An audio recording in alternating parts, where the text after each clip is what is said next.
Baş daşları, qəbrüstü yazılar və təsvirlər Rəhimli kəndindəki qəbristanlığın qədimliyini göstərir.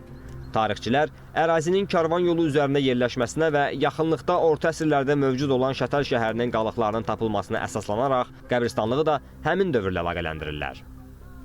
Qəbrüstü abidələrin üzərində isə baxdıqca həmin dövrün sivilizasiyasını da bir qədər oxumaq mümkündür. Yəni hansı tarixi şəxsiyyətləri olubdur, hansı daha çox hansı adət-ənənələr mövcud olubdur, hansı sənətkarlıq növləri inkişaf edilir. Tarixdə qədimdə belə abidələrin üzərində bunlar həkk olunurdu. Və bunlarla da belə ki, yerli şərait haqqında, yerli insanların məişəti haqqında məlumat toplamaq mümkündür.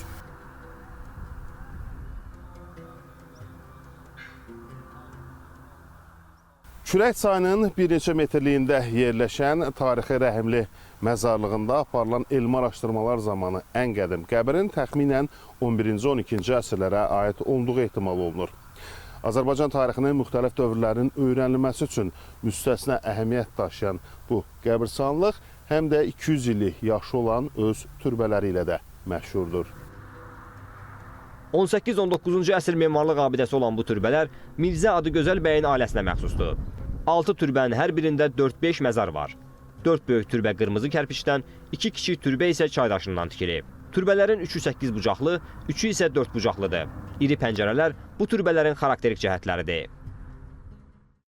Azərbaycan tarixşünaslığında özünə məxsus yeri olan bir tarixi şəxsiyyət olmuş. O cümlədən məşhur Qarabağnamə əsərinin müəlliflərindən biri də Mirzə Adıgözəl bəy olmuşdur. Mirzə Adıgözəl 1848-ci ildə məhz bu ərazidə vəfat etmiş və özünün vəsiyyətinə əsasən də burada onun ailə üzvləri və nəsil şəcərəsi də burada dəfn olunmuşdur. Rəhimli qəbristanındakı qəbrüstü abidələr və türbələr çox təəssüf ki, baxımsız qalıb. Türbələrdən 3-ü dağılıb, 3-ü isə qəzalı vəziyyətə düşüb.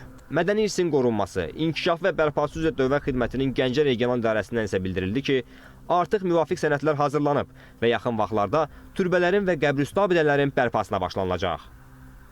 Xaliq Qurbanlı, Fuad Quliyev, Natiq Çıraqzadə, ASTV Xəbər.